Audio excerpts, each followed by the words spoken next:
जय श्री कृष्णा। राधे राधे। आज हम सुनेंगे कार्तिक मास महात्म्य के 21वें और 22वें अध्याय की कथा। तो पहले 21वें अध्याय की कथा सुन लेते हैं। बोलिए विष्णु भगवान की जय हो।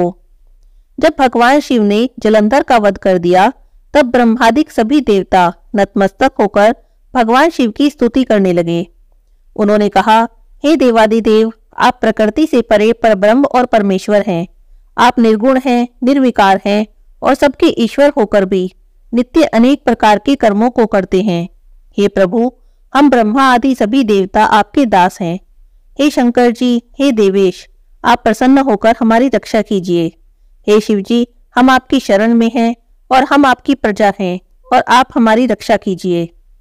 नारद जी कहते हैं, जब इस प्रकार ब्रह्मादिक सभी देवता और मुनियों ने भगवान शंकर जी की अनेक प्रकार से स्तुति करके उनके चरण कमलों का ध्यान किया, तब भगवान शिव देवताओं को वरदान देकर वहीं अंतर्ध्यान हो गए। उसके बाद भगवान शिव का यशोगान करते हुए सभी देवता प्रसन्न मन से अपने अपने लोक को चले गए। भगवान शंकर के साथ सागर पुत्र जलंधर का युद्ध चरित्र पुण्य प्रदान करने वाला है और समस्त पापों को नष्ट करने वाला है। यह सभी सुखदायक और शिवजी को भी आनंददायक है। इन्हें पढ़ने या सुनने वाला सभी सुखों को भोगकर अंत में अमर पद को प्राप्त करता है। यहाँ पर कार्तिक मास महात्म्य के 21वें अध्याय की कथा समाप्त होती है। बोलिए श्री विष्णु भगवान की जय हो। अब सुनते हैं 22वें अध्याय की कथा। 22वें अध्याय में राजा पृथु नारद जी से पूछते हैं, हे देव ऋषि, अब आप कृपा करके मुझे ये बताइए कि वृंदा को मोहित करके विष्णु जी ने क्या किया और फिर वह कहाँ गए।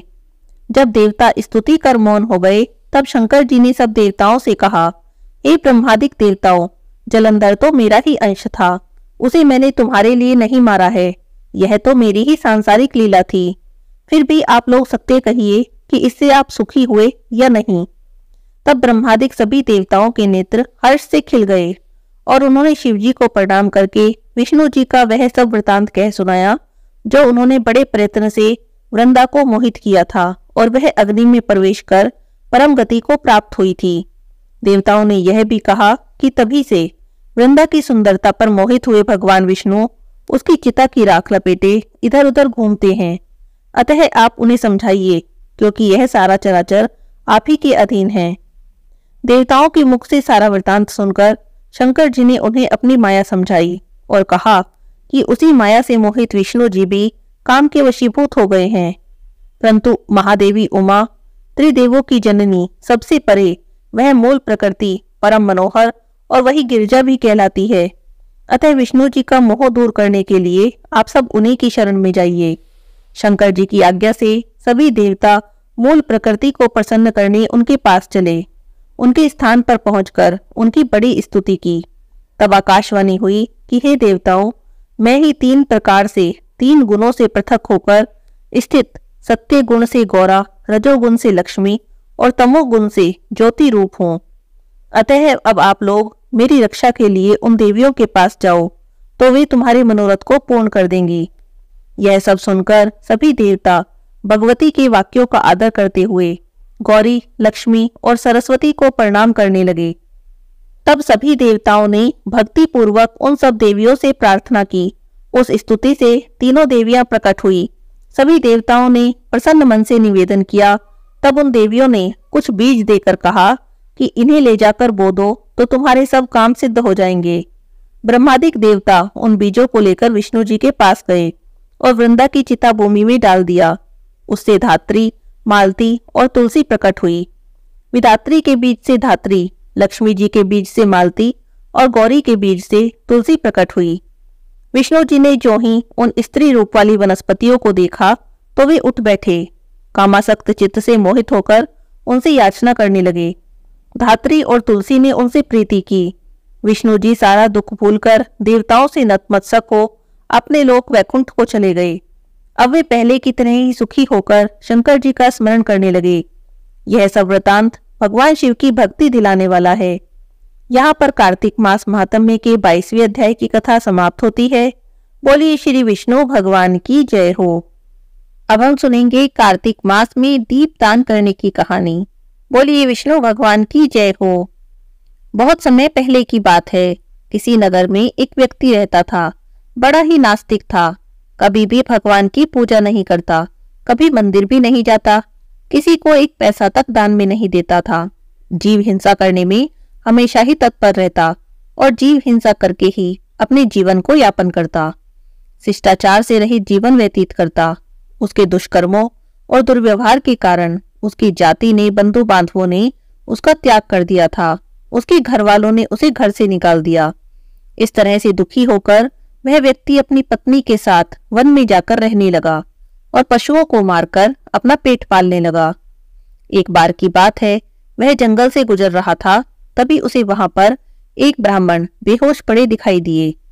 रास्ता भटके हुए उन ब्राह्मण को देखकर, उस निर्जन वन में बेहोश पड़ा देखकर उसे उन पर दया आ गई। उसने ब्राह्मण को उठाया और अपने घर ले आया। बड़े ही प्रेम से उसने और उसकी पत्नी ने बेहोश ब्राह्मण की बड़ी सेवा की। कुछ देर बीती, ब्राह्मण देव को होश आ गया। ब्राह्मण देव को होश में आया देखकर, सुख से बैठा देखकर वह और उसकी पत्नी बड़े प्रसन्न हुए। तब उनके पैरों को अपनी गोद में रखकर दबाने लगा और पैरों को दबाते हुए उसने कहा, हे मुनि श्रेष्ठ, आप कौन हैं, कहाँ से आए हैं और कहाँ जा रहे हैं? आप इस निर्जन वन में पशुओं से भरे हुए घने वन में कैसे पहुंच गए? तब उसके प्रश्नों को सुनकर ब्राह्मण बोले कि मैं ब्राह्मण हूँ और प्रयाग जा रहा हूँ। रास्ता भटक गया हूँ, इसी कारण इस वन में चला आया। रास्ते में थकावट और प्यास के कारण मेरा सिर चकराने लगा और मुझे जोर से चक्कर आ गया। मैं बेहोश हो गया। उसके बाद से तो मुझे कुछ भी याद नहीं है। आप धन्य हैं, आपने मुझे जीवन दान दिया है। आपकी इस सेवा के बदले बताइए मैं आपके लिए क्या कर सकता हूँ? तुम दोनों पति पत्नी किस कारण से इस घने और निर्जन वन में रह रहे हो? तुम्हें किस बात का दुख है? मुझसे कहो, मैं प्रयास करूंगा कि तुम्हारे दुख को दूर कर सकूं। तब उन ब्राह्मण की बातों को सुनकर वह अपनी पत्नी के साथ ब्राह्मण के चरणों में गिर गया और अपनी सारी आपबीती कह सुनाई कि मेरे कर्मों और उनके परिणामों के बारे में उसने ब्राह्मण को बताया और अपनी दरिद्रता दूर करने का उपाय पूछा। तब ब्राह्मण देवता सारी बात सुनने के बाद बोले कि हे महाभाग, आपने मेरी बड़ी सहायता की है, इसलिए मैं आपको एक ऐसा कल्याणकारी उपाय बताता हूँ जिससे बिना ज्यादा परिश्रम किए, बिना किसी तीर्थ यात्रा के, बिना किसी दान के या अन्य किसी प्रयास के भी बिना तुम्हारी सारी दरिद्रता दूर हो जाएगी। ब्राह्मण की बातें सुनकर वह और उसकी पत्नी बड़े ही प्रसन्न हुए। तब ब्राह्मण बोले कि कुछ महीनों के बाद कार्तिक का महीना आएगा। उस महीने में सावधानी से तुम दोनों पति पत्नी व्रत करना, कार्तिक में पूजा करना और दीप दान करना। कार्तिक के महीने में दीप दान करने से तुम्हारी सारी परेशानियां जड़ से नष्ट हो जाएंगी। दीप दान करने के लिए देसी घी का प्रयोग करना चाहिए। देसी घी से दीपक जलाना। लेकिन मुझे प्रतीत होता है तुम इस निर्जन वन में वास करते हो सकता है तुम्हारे पास घी उपलब्ध नहीं हो। ऐसी स्थिति में तिल के तेल का प्रयोग करना चाहिए। कार्तिक के महीने में सुबह सवेरे तारों की छांव में उठना, कार्तिक के महीने में रोज स्नान करना और भगवान की पूजा करना और तिल के तेल से दीपक का दान करना, कार्तिक भगवान का ध्यान करना और मंत्रों का जाप करना। कार्तिक के महीने में भगवान विष्णु के दामोदर स्वरूप की पूजा की जाती है। तुम रोज भगवान दामोदर की पूजा करना, श्री तुलसी जी की सेवा करना, तुलसी जी की परिक्रमा करना और रोज व्रत करना। 1 महीने तक कार्तिक मास में दीप दान करना। जो कोई 1 महीने तक पूरे मास के व्रत करता है, दीप दान करता है, श्री तुलसी जी की सेवा करता है, उसे माता लक्ष्मी का आशीर्वाद प्राप्त होता है और लक्ष्मी जी उसके घर में अपना स्थायी निवास करती हैं। हे महाभाग, कार्तिक के महीने में जो विधि पूर्वक व्रत करके दीपदान करता है वह धन धान्य, पुत्र और यश को प्राप्त करता है।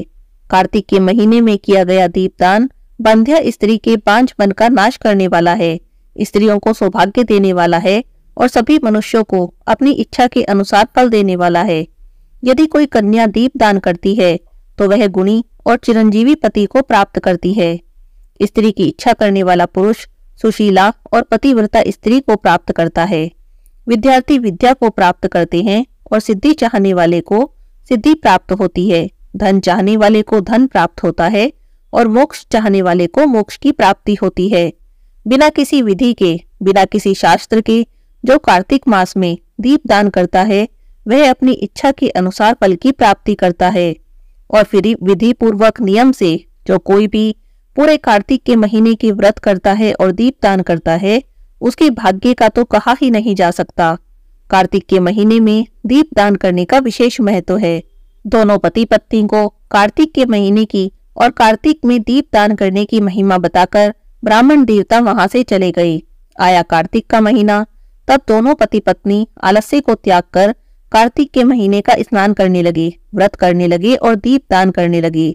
दीप दान करते करते उन्होंने पूरा कार्तिक का महीना बिता दिया। ब्राह्मण देवता के कहे अनुसार उन्होंने व्रत किया, श्री तुलसी जी की सेवा की और ऐसा करने से उनके सभी पाप नष्ट हो गए। अंत समय आने पर वे स्वर्ग को गए। हे कार्तिक के ठाकुर, हे राई दामोदर, जैसे आपने उन दोनों पति पत्नी पर अपनी कृपा की वैसे ही सब पर अपना आशीर्वाद बनाए रखना। कार्तिक मास में दीप दान करने वाले की, स्नान करने वाले की, व्रत करने वाले की सभी मनोकामनाएं पूरी करना।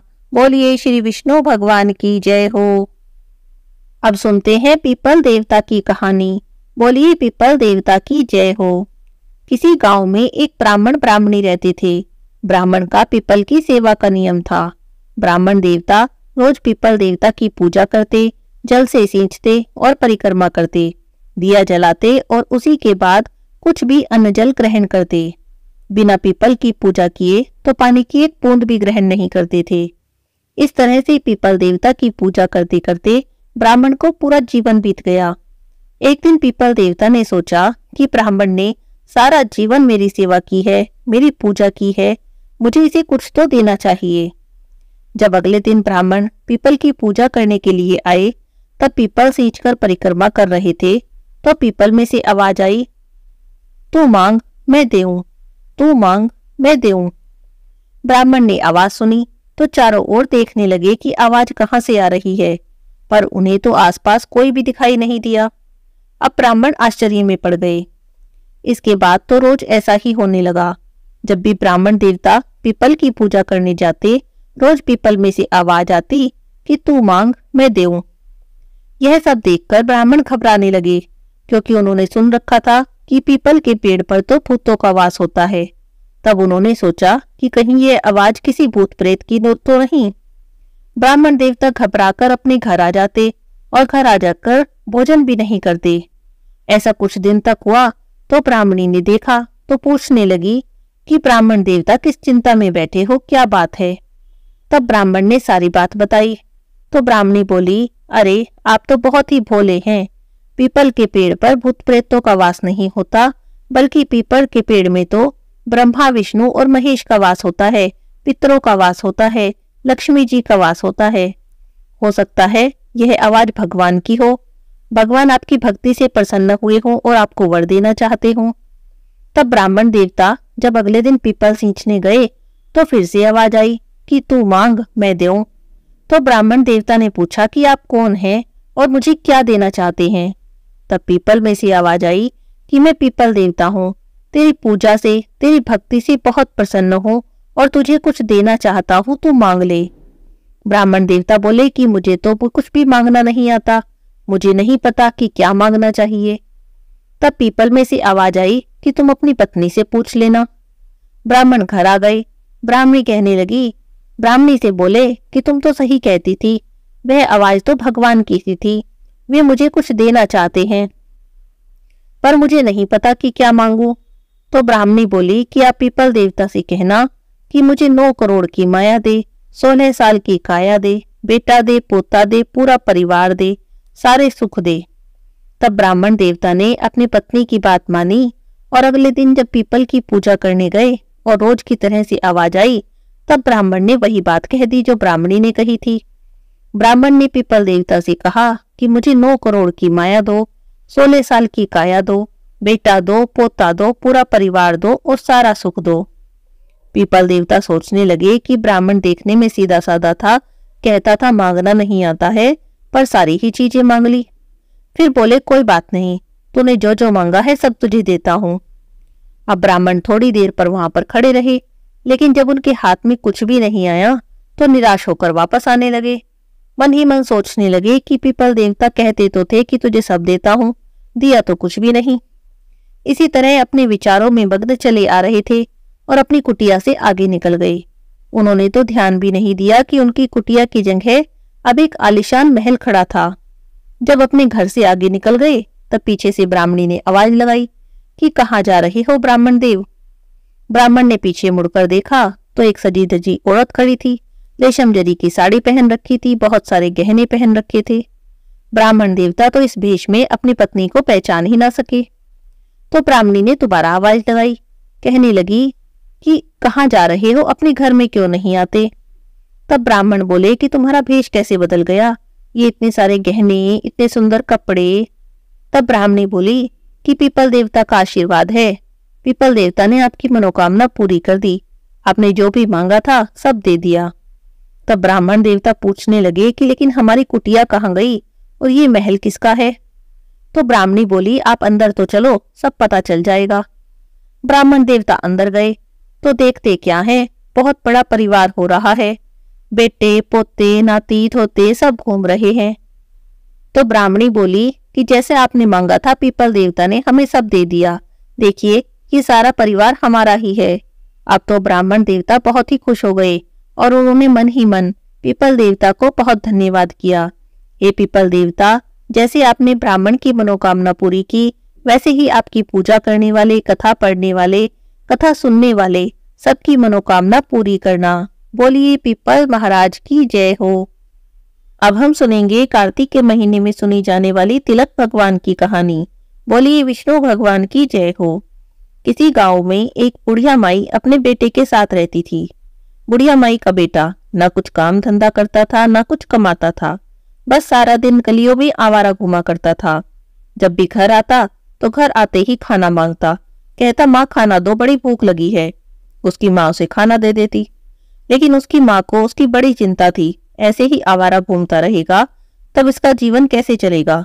तो वो उसे समझाती कि बेटा अब तुम बड़े हो गए हो, तुम्हें इस तरह से आवारा नहीं घूमना चाहिए, कुछ काम धंधा किया करो, काम धंधा करोगे तभी तो तुम कुछ कमाओगे और तुम्हारा विवाह होगा।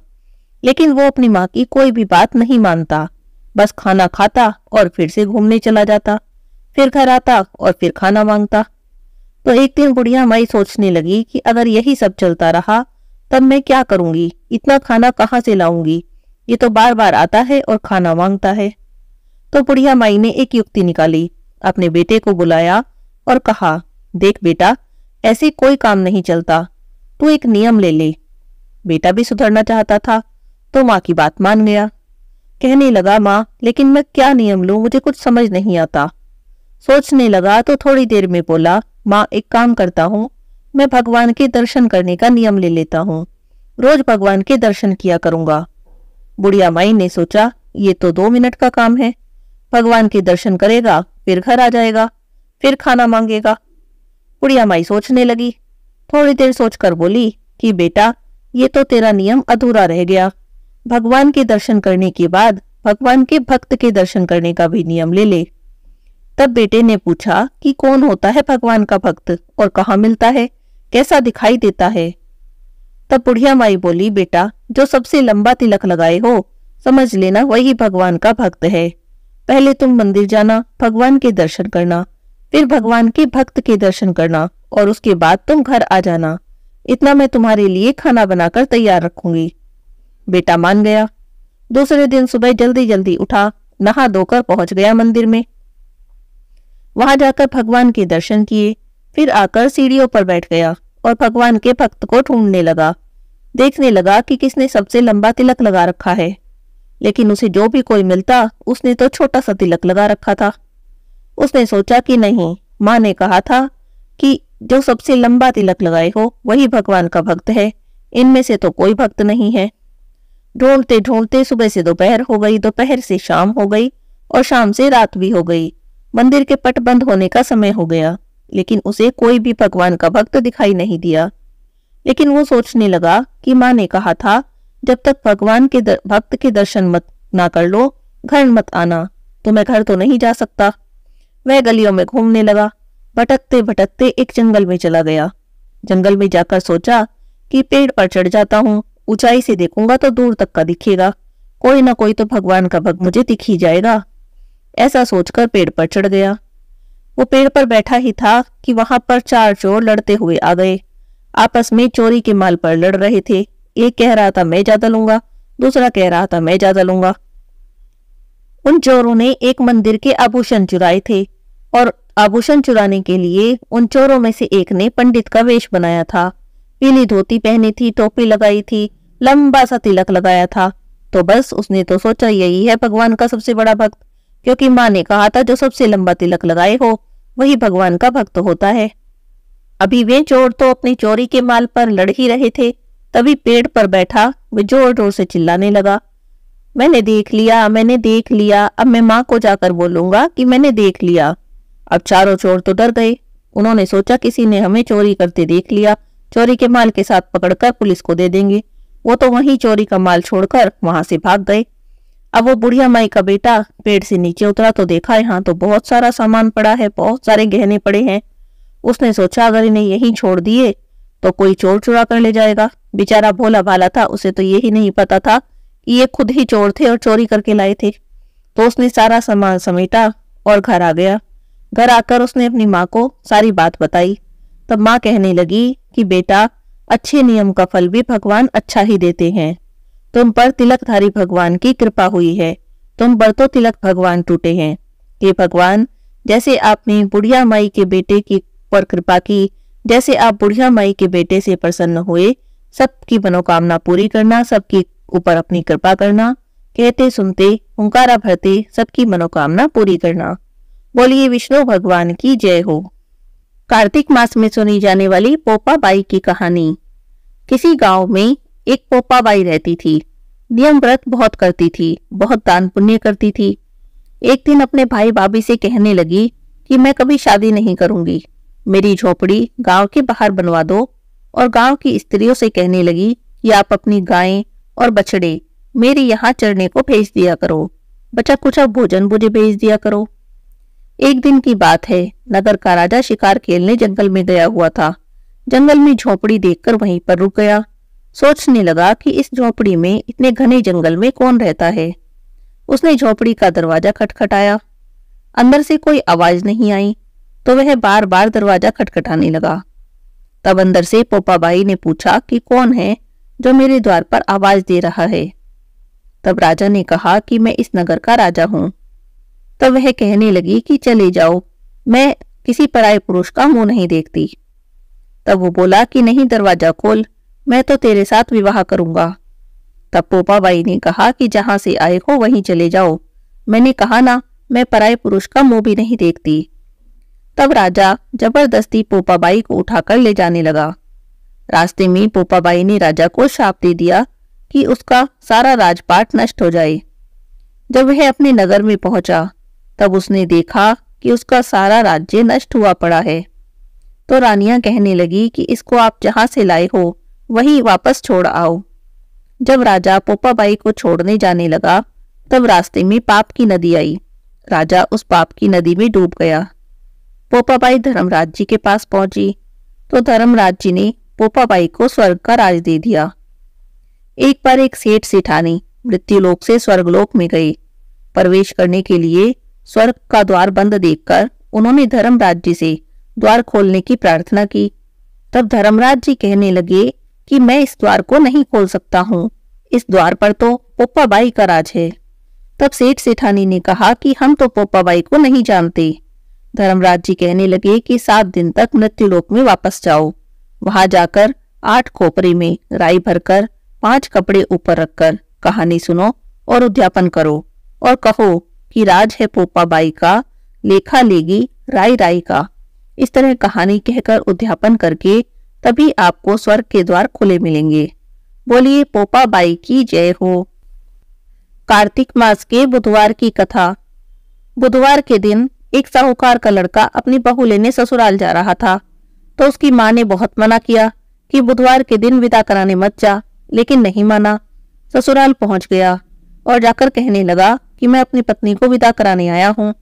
ससुराल वालों ने भी बहुत मना किया कि हम आज नहीं भेजेंगे, लेकिन बिल्कुल नहीं माना। बुधवार को ही विदा करा के चल दिया। रास्ते में अभी थोड़ी ही दूर चले थे कि बैलगाड़ी का पहिया मिट्टी में धंस गया। उसे निकालने लगे तो बहुत देर हो गई। इतने में उसकी पत्नी बोली कि मुझे तो बड़ी प्यास लगी है, मुझे तो पानी पीना है। वो पानी लेने चला गया। थोड़ी देर में पानी लेके आया तो उसके तो पैरों के नीचे की जमीन खिसक गई। देखा तो उसकी पत्नी के पास कोई आदमी खड़ा है और उसकी पत्नी उससे हंस हंस कर बातें कर रही है। उसे बड़ा गुस्सा आया। वो जैसे तैसे गुस्से में भुनभुनाता आगे चला। पास जाकर देखा तो उसके तो तोते ही उड़ गए। वो आदमी तो शक्ल में, रूप रंग में, वेशभूषा में बिल्कुल उसके जैसा था, जैसे उसी का जुड़वा हो। वो सोचने लगा ये कौन है। तब उसने पूछा कि तू कौन है। वह कहने लगा कि मैं इसका पति हूं। तब वो बोला ये तो मेरी पत्नी है। ऐसा कहकर दोनों आपस में झगड़ने लगे। पत्नी कभी पहले आदमी की तरफ देखे, कभी दूसरे आदमी की तरफ देखे, क्योंकि दोनों बिल्कुल एक जैसे लग रहे हैं, एक जैसे कपड़े पहने, एक जैसी शक्ल, एक जैसी वेशभूषा, कोई भी अंतर नहीं। बड़ी बहस छिड़ गई। पंचायत बुलाई गई। वहां सारी बातें सुनकर पंच बोले, बहू से बोले कि तुम्हारा पति कौन है। तब उस पत्नी ने बड़े कंफ्यूजन में, बड़े दुविधा में पड़ते हुए बुध का हाथ पकड़ लिया और कहने लगी कि यही मेरा पति है। तब उसका जो असली पति था वो जोर जोर से रोने लगा कि नहीं, ये मेरी पत्नी है। ससुराल पास में ही थी, किसी ने जाकर ससुराल वालों को भी खबर कर दी, वे भी आ गए। तब उसकी सास रोने लगी, मैंने तो कहा था बुधवार को विदा कराकर मत ले जाओ, लेकिन ये नहीं माना। अब उसका पति रोने लगा। पंचों ने करवा मंगा लिया और कहने लगे कि जो कोई भी मच्छर बन के करवे के मुंह से निकल जाएगा उसकी पत्नी रहेगी। अब बुध मच्छर बना और करवे में घुस गया। पंचों ने करवा बंद करवा दिया। सारे नगर में ढिंडोरा पिटवा दिया कि बुधवार को बहन के भाई, सासरे जमाई कोई भी मत जावे। जैसे बुधवार ने उसे नाटक दिखाया किसी को भी न दिखावे। कहते सुनते हुंकारा भरते को। तुलसी माता की आरती। तुलसी महारानी नमो नमो, तुलसी महारानी नमो नमो, हरि की पटरानी नमो नमो, तुलसी महारानी नमो नमो। धन तुलसी पूर्ण तप कीनो, शालिग्राम बनी पटरानी नमो नमो, तुलसी महारानी नमो नमो। जहाँ के पत्र मंजरी कोमल, श्रीपति कमल चरण लपटानी नमो नमो, तुलसी महारानी नमो नमो, तुलसी महारानी नमो नमो, हरि की पटरानी नमो नमो। कौन से महीने में बोई रानी तुलसा, कौन से महीने में हुई हरियाली नमो नमो, तुलसी महारानी नमो नमो। कौन से महीने में हुई तेरी पूजा, कौन से महीने में हुई पटरानी नमो नमो, तुलसी महारानी नमो नमो। आषाढ़ मास में बोई रानी तुलसा, सावन मास में हुई हरियाली नमो नमो, तुलसी महारानी नमो नमो। कार्तिक मास में हुई तेरी पूजा, मंगसिर मास में हुई पटरानी नमो नमो, तुलसी महारानी नमो नमो। धूप दीप नैवेद्य आरती, पुष्पन की वर्षा बरसानी नमो नमो, तुलसी महारानी नमो नमो। 56 भोग 36 व्यंजन, बिन तुलसी हरि एक न मानी नमो नमो, तुलसी महारानी नमो नमो। जो कोई तुलसा जी को सवेरे गाए, श्री कृष्ण के दर्शन पाए नमो नमो, तुलसी महारानी नमो नमो। जो कोई तुलसी जी को दोपहर को गाए, खीर खांड के भोग लगाए। नमो नमो तुलसी महारानी, नमो नमो। जो कोई तुलसी माँ को शाम को गाए, श्री कृष्ण जी की आरती उतारे। नमो नमो तुलसी महारानी, नमो नमो। जो कोई तुलसी जी को रात में गाए, श्री कृष्ण जी के चरण दबाए। नमो नमो तुलसी महारानी, नमो नमो। सभी सखी मैया तेरो यश गावे, भक्ति दान दीजो महारानी। नमो नमो तुलसी महारानी, नमो नमो। हरि की पटरानी, नमो नमो तुलसी महारानी, नमो नमो। बोलिए तुलसी माता की जय हो, विष्णु भगवान की जय हो, लक्ष्मी माता की जय हो।